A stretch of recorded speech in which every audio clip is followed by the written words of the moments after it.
Hi guys. This week's reflection, we talked about a lot of different technology and how it relates to health and all the good positive things that it does.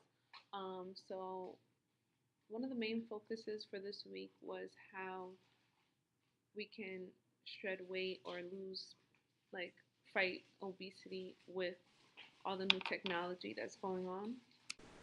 So the first article I read was about the FDA, how it approved a new device for weight loss.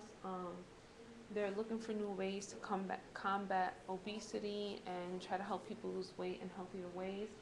There's about 79 million obese people in the United States alone, which is huge. So they're really trying to find different mechanisms in order to help these people. So the way that this device is that it will be implemented in your nervous system, and it's going to control the signals between your gut and your brain. And what this is going to do is that it's going to tell your brain that it's full, or it's not hungry right now, and all those things are supposed to help the individual lose weight, which I think is a great idea because sometimes people eat without being hungry. They just eat just because it's a habit. And when you're full, you don't want to eat. So it will help these people feel like, okay, I don't want to eat right now, I'm full, even if their body is not used to actually being at that level of full. One of the things that I really liked about this was that it's only given to people who have a BMI of 35 to 45, and you need to have a secondary related disease that is caused by your obesity, so maybe like diabetes. Um, and I like this because it limits the people who could get this. I feel like sometimes some people, who might be obsessed with being skinny, or want to always be like small, they will want to have something like this because they will feel like, oh, okay, this is gonna force me to be skinny, but it's not healthy at that point.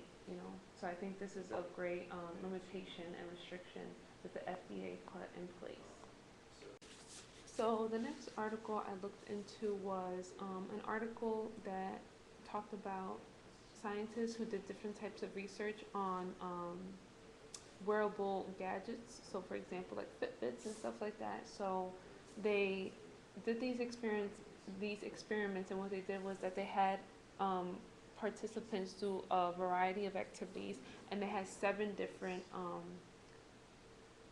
brands of personal fitness trackers, and they used the most popular brands, and they found the numbers that they found of calories lost was very inaccurate. Some of them were up to 40% inaccurate, and it was like, these are the supposed to be the most trusted brand, so it was a really big deal that they found that. This When I read this article, it kind of got me upset because I thought to myself, like, one, these things are very expensive. Two, there's some people who rely so much on this, that this, like, on wearing this gadget and tracking their calories and all how many steps they got in, and they're so obsessed with it, and to come to find out that it's probably not even numbers that you should trust. So I think that that's kind of like, that's not professional, and I don't think that's an effective way of trying to see if you're trying to lose weight, or because obviously these gadgets have been shown to be ineffective. As you can see here, these are just the numbers that the scientists found when they were doing their experiments, and you can see that Nike is there, Jawbone, Fitbit. These are well-known brands that are supposed to be so good for fitness, and their wearable devices were not found to be 100% true on what they say they are. So the third article that I read about was an article that talked about this new fitness program that's called on-demand fitness, and basically it's just, you go to like a gym or whatever, you sign up for this on-demand fitness, and you can have fitness, like thousands of fitness workouts whenever you want, basically on your demand. I thought that it was cool. It sounds like it could be very beneficial for people who feel like they need to have like someone guiding them and like they need to see someone and then they do it. I think it's very beneficial for those people.